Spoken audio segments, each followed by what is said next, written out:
O Senhor esteja convosco. Proclamação do Evangelho de Jesus Cristo segundo Lucas.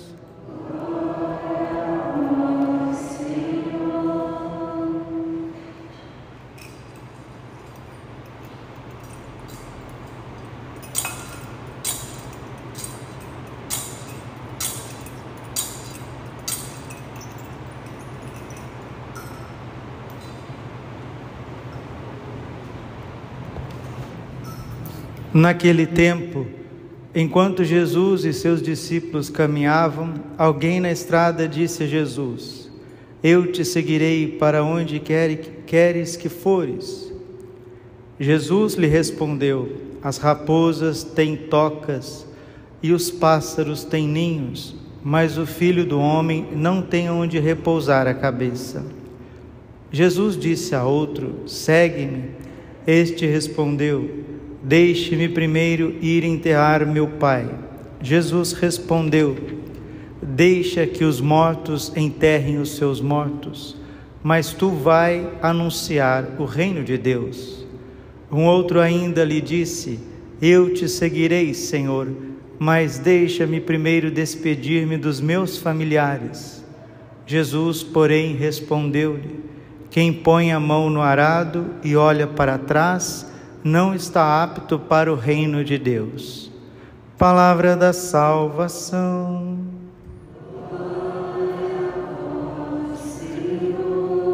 Ave Maria, cheia de graça, o Senhor é convosco. Bendita sois vós entre as mulheres, bendito é o fruto do vosso ventre, Jesus.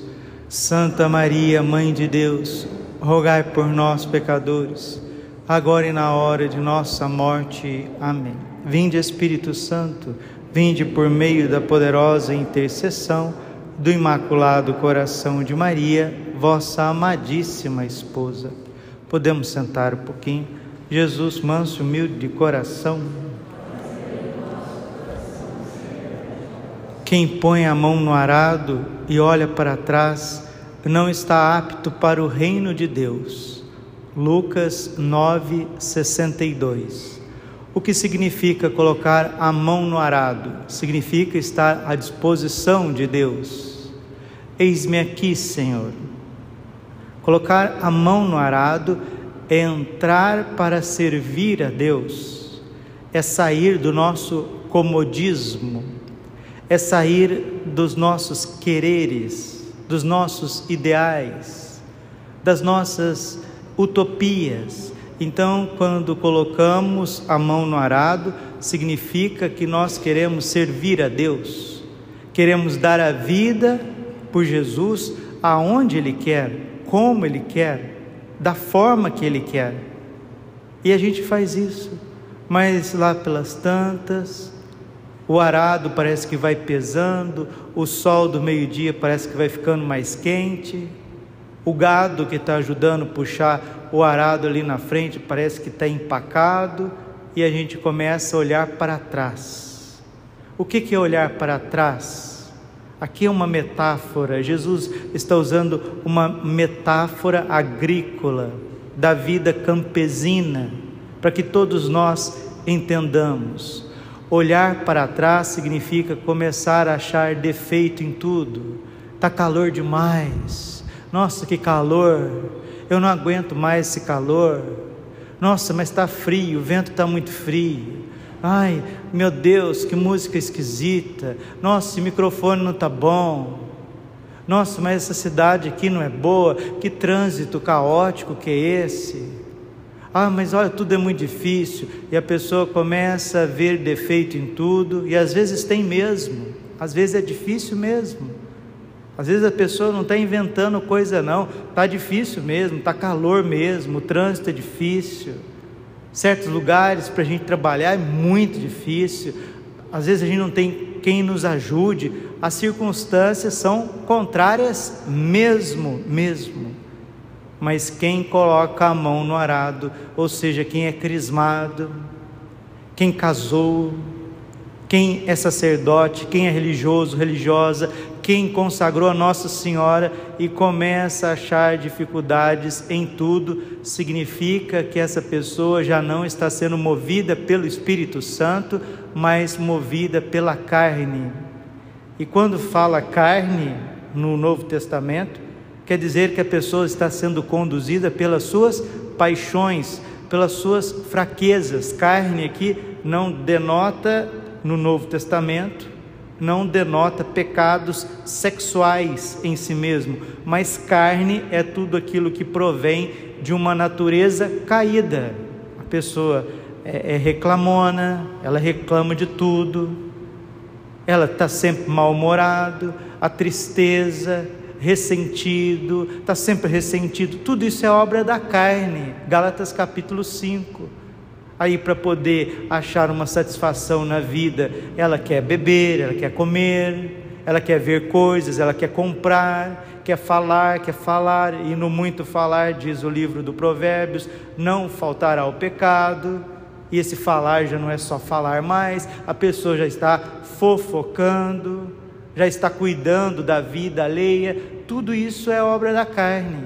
Não tem hora para deitar, não tem hora para levantar, vai rezar o terço, começa a abrir a boca que nem uma morsa, né? O terço tem 20 minutos, a pessoa dá 50 bocejos. O que é isso? Isso é obra da carne. É a pessoa que não tem tenacidade espiritual. Padre, e quem que pode ficar assim? Todos nós. É só você começar a olhar para trás. Estava ali rezando, meditando um pouquinho, mas não nos livros nem na Bíblia. Quando a gente está quietinho, em silêncio, o Espírito Santo vai falando com a gente. Automaticamente o Espírito Santo vai falando com a gente. E o Espírito Santo falou no meu coração: Padre Braulio, com as mudanças da vida, com as mudanças da sociedade, com tudo isso, toda essa tormenta que nós estamos vivendo em 2020, 21, 22, 23, o mundo que não é o mesmo mais depois dessa pandemia, né? Dessa cyber pandemia, de tudo isso que a gente tem vivido de 2019, finalzinho para cá. O Espírito Santo falava no meu coração. E hoje é dia de São Francisco de Assis. O Espírito Santo falava: faça uma regra de vida, Padre Braulio, faça uma regra de vida, faça uma regra de vida. Se nós não tivermos uma regra para nos conduzir nesse caos, olha, são tantas informações, tantas desinformações, que você ficará extremamente confuso. Sempre foi uma luta para a gente poder se concentrar naquilo que a gente está fazendo. O problema das pessoas é que elas não concentram naquilo que elas estão fazendo. E se tem um país que infelizmente está num caos total, são as grandes cidades brasileiras. As grandes cidades brasileiras, as capitais brasileiras, a maioria delas, olha, não favorece o ser humano fazer uma síntese de vida. Poder estudar, poder contemplar, não favorece. E quando o país é quente, quando é tropical, aí que as pessoas vão deixando a vida passar. Não é à toa que tem esses pagodes aí do capeta, né? Deixa a vida me levar, vida leva eu. Leva mesmo, deixa a vida te levar. Deixa ela te levar. Ela vai te levar para o inferno. Vai te levar para a condenação eterna.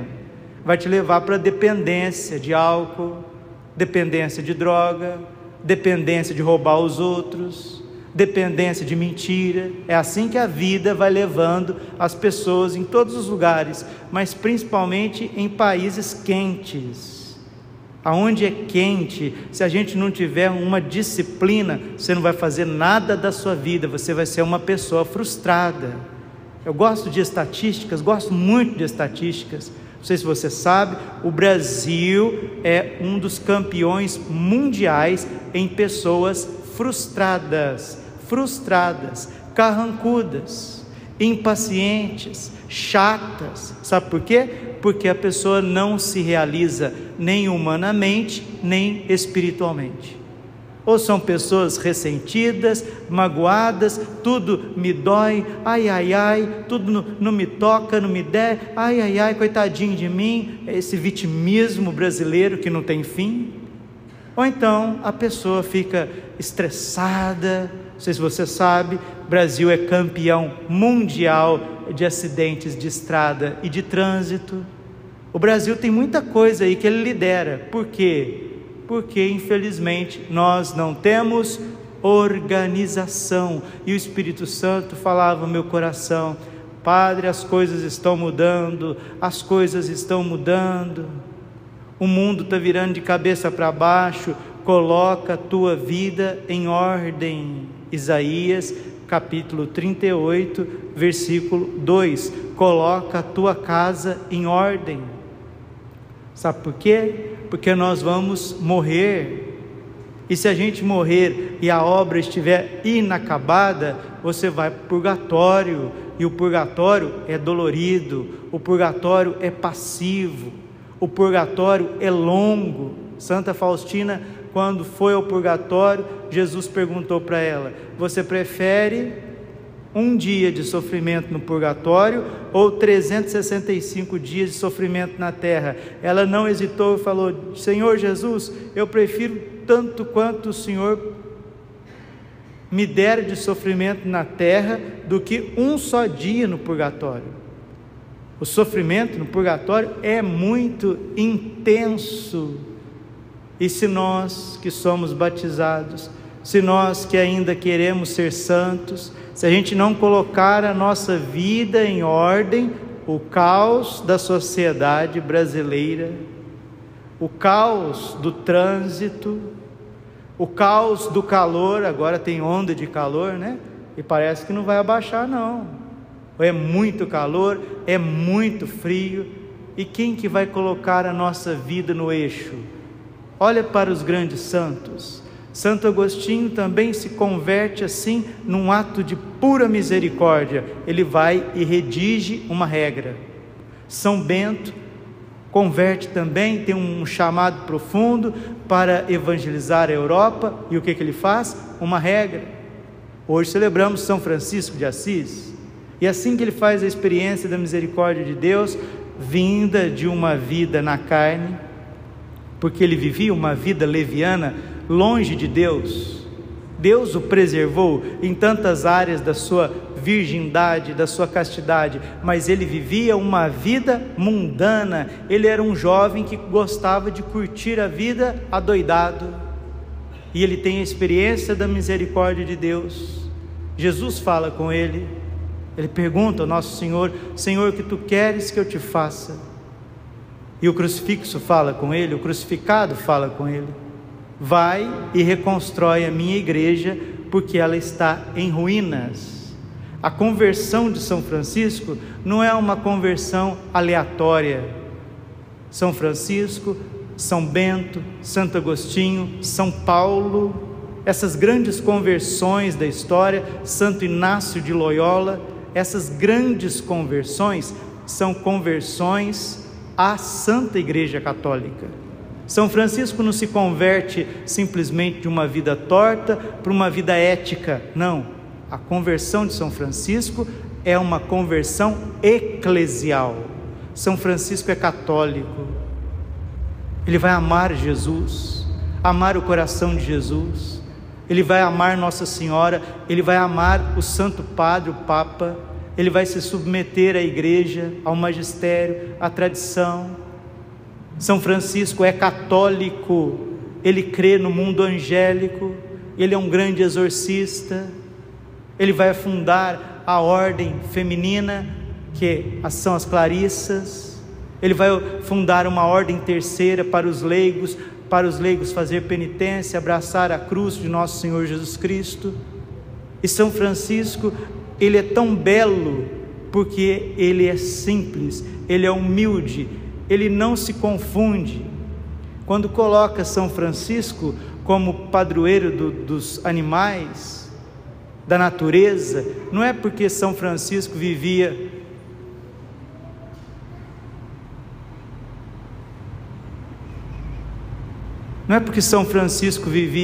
um certo panteísmo. São Francisco, ele ama a criação porque ele ama o Criador. Ele ama o Criador. E aí ele coloca uma hierarquia de amores. Primeiro a Santíssima Trindade, depois a Santíssima Virgem, a Santa Igreja Católica, os sacramentos. E aí ele vai louvar as criaturas, o irmão fogo, a irmã água, o irmão vento, nossa irmã mãe terra. Irmã mãe terra, não é mãe terra, não, como se fosse algo absoluto, como se fosse uma divindade. Não, isso é heresia, isso é panteísmo. São Francisco é católico. São Francisco é o maior santo de todos os tempos. Por quê? Porque foi o que mais compreendeu Jesus. Ninguém na terra compreendeu Jesus como São Francisco de Assis. Ele compreende que o Verbo se aniquilou e ele se aniquila junto. Ele compreende que Jesus viveu a cruz e ele é crucificado. Ele compreende que a liberdade de espírito está em desprender-se das criaturas, e ele vai se assemelhando a Jesus em tudo, a ponto de chegar, de ser agraciado de tal forma que no fim da vida recebe os sagrados estigmas, as chagas de nosso Senhor Jesus Cristo, as feridas que Jesus teve nas mãos, nos pés e no lado, é cravada na carne de Francisco por um serafim. Por isso que ele é chamado Pai Seráfico. Ele sai de uma vida na carne para viver uma vida no Espírito, e o primeiro fruto do Espírito é a alegria, é a paz, é a caridade, é a longanimidade, é a paciência. E aonde São Francisco passa, Jesus passa junto com ele e vai fazendo milagres atrás de milagres: ressurreição dos mortos, purificação dos leprosos, conversão de pessoas que estão longe, de infiéis. Se torna o santo da paz, o santo universal, Francisco de Assis. O beato Carlo Acutis tem um amor especialíssimo pela cidade de Assis. Eu nunca fui lá, se Deus quiser ainda irei, mas todas as pessoas que foram a Assis dizem assim: padre, lá parece que o tempo não passou. Ir a Assis parece que é visitar a unção que estava sobre São Francisco, Santa Clara e aquela grande família franciscana. E o Papa João Paulo II disse certa vez que o mundo tem saudade de Francisco. Por que ele é o santo mais admirado? Por que Santo Antônio de Pádua, esse grande pregador, teólogo, esse homem reto, de vida recolhida, penitente, deixou tudo o que estava fazendo para seguir os passos de São Francisco? Por causa da liberdade que São Francisco tem diante de Deus, diante da igreja, diante da família, diante das pessoas, diante da criação. E aí ele vai fazer experiência com os anjos, vai fazer experiência com os leprosos, vai beijar a chaga do leproso. Aquilo que ele repugnava agora é o que o atrai. E ele dizia assim: na vida espiritual, para que você avance na sua união com Cristo, você precisa transformar o doce em amargo e o que é amargo em doce. Isso é ser um homem espiritual. Isso é ser uma mulher espiritual, saber transformar as agruras desta vida em doçura. Mas digo para vocês, você não vai achar essa receita em nenhuma farmácia de manipulação. Você não acha essa receita em nenhum livro. Isso é graça, é dom de Deus. É só pelo Espírito Santo que uma pessoa pode sair de uma vida carnal, de uma vida humana, puramente humana, cheia de mimimi, para se tornar um homem, uma mulher livre. Homens livres, mulheres livres, que sabe amar as coisas com ordem, com hierarquia.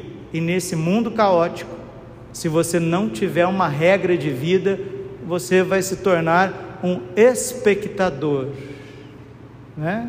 Tem o espectador, aquele que gosta de ouvir, porque ouvir é gostoso, né? A gente vai ouvindo, uma vez, duas, e ouve, e passa tempo. Às vezes a gente ouvindo uma explicação do Evangelho, dá até sono, né? Quanta gente que já falou para mim: Padre, é tão bom ouvir o Senhor, as tuas homilias, o dom que Deus te deu de pregar, de falar. Os meus filhos dormem, Padre, colocando o Senhor, porque é uma voz suave, uma voz que vai lá no fundo do nosso coração. Minha filha, não é a minha voz não, é a voz do Espírito Santo. Então pregação serve até para dormir. É gostoso ouvir, e eu ouço hoje, eu ouço amanhã e depois, mas cadê os frutos, meu filho? Cadê os frutos, minha filha? A vida vai passar, a vida está passando, e quanta gente dormindo, levantando em berço esplêndido, se deixando levar por uma vida morna, sem regra, sem ordem. Chega, basta. Outro filho de São Francisco, Santo Padre Pio, ele dizia: vamos começar a servir a Deus, porque até agora não fizemos nada. Então, se você ama Jesus, se você já deu um passo para servir Jesus, não olha para trás não fica lembrando das cebolas do Egito, dos pepinos, da brisinha. Não, chega, basta com isso. Não dê um passo para frente, 2 para trás, não dê 10 passos para frente e 15 para trás, não, mira a Cristo. Santa Teresa d'Ávila dizia: mira para quem te mira, olha para quem te olha, olhar fixo em Jesus, diz a carta aos Hebreus. E São Francisco, ele fez a sua passagem no dia 3 de outubro, mas liturgicamente celebramos agora dia 4. Vamos pedir a intercessão de São Francisco, porque é um santo que Deus levantou para reconstruir a igreja. Jesus falou com ele: reconstrói a minha igreja, porque ela está em ruínas. E passou 1000 anos, quase 1000 anos, e as profecias dos santos, elas estão se cumprindo. São Francisco tem várias profecias nos seus livros, nas suas obras completas, onde que os santos e os grandes franciscanos foram compilando, com o imprimatur da igreja, tem várias profecias. Leio para vocês e termino com uma das mais importantes. Ele diz assim: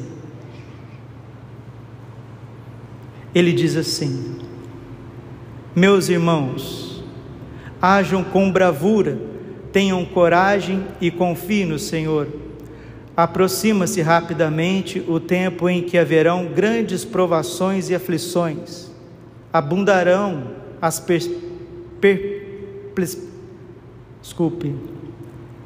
Meus irmãos, hajam com bravura, tenham coragem e confiem no Senhor.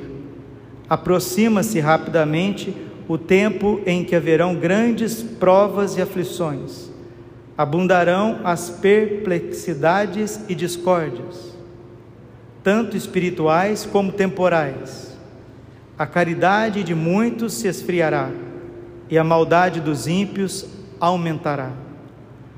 Nos tempos dessa tribulação, um homem não canonicamente eleito será elevado ou pontificado, que com sua astúcia empenhar-se-á em levar muitos ao erro e à morte. Então os escândalos multiplicar-se-ão, a nossa ordem será dividida, e muitas outras serão completamente destruídas, porque tolerarão o erro em vez de combater. Haverá tal diversidade de opiniões e cismas entre o povo, os religiosos e o clero, que se aqueles dias não fossem abreviados, segundo as palavras do Senhor no Evangelho, até os eleitos seriam levados ao erro, não fossem eles guiados no meio de tão grande confusão pela imensa misericórdia de Deus. Então a nossa regra e o nosso modo de vida serão violentamente combatidos por alguns, e sobre nós cairão provas terríveis. Os que permanecerem fiéis receberão a coroa da vida, mas ai daqueles que, confiando apenas na sua ordem, caírem na tibieza, pois esses não serão capazes de suportar as tentações permitidas como provação para os eleitos. Os que conservarem o seu fervor e mantiverem a sua virtude com amor e zelo pela verdade, sofrerão injúrias e perseguições como se fossem rebeldes e cismáticos. Uma vez que os seus perseguidores, instigados por espíritos malignos, dirão que prestam grande serviço a Deus, eliminando aqueles homens nocivos da face da terra. Mas o Senhor será o refúgio dos aflitos e salvará todos os que nele confiam. E a fim de serem como seu mestre, estes, os eleitos, atuarão com confiança e com a sua morte obterão a vida eterna. Escolhendo obedecer a Deus em vez de obedecer os homens, eles não terão medo de nada e preferirão a morte que aprovar a falsidade e a traição. Alguns pregadores manterão silêncio sobre a verdade, enquanto outros irão pisoteá-la e negá-la.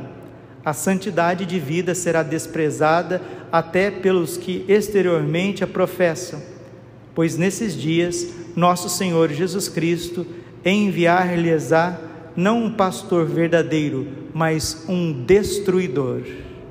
Profecia de São Francisco de Assis, aprovada pelos documentos franciscanos, aprovada com imprimatur pela Igreja desde o século XVII. É uma profecia sobre a apostasia na Igreja Católica. Padre, esse falso Papa eleito de forma errada, essa falsa eleição canônica é o Papa Francisco? Digo com todos os R's e S's, não. As coisas que a gente está vivendo hoje são sombras perto do que nos aguarda pela frente. Sejamos fiéis. Sejamos fiéis. Fiéis a Deus nosso Senhor. Fiéis à Igreja. Não desprezemos as profecias. Quem tem ouvidos, ouça. Glória ao Pai, e ao Filho e ao Espírito Santo, como era no princípio, agora e sempre. Amém. Coração imaculado de Maria, confiança, saúde e vitória.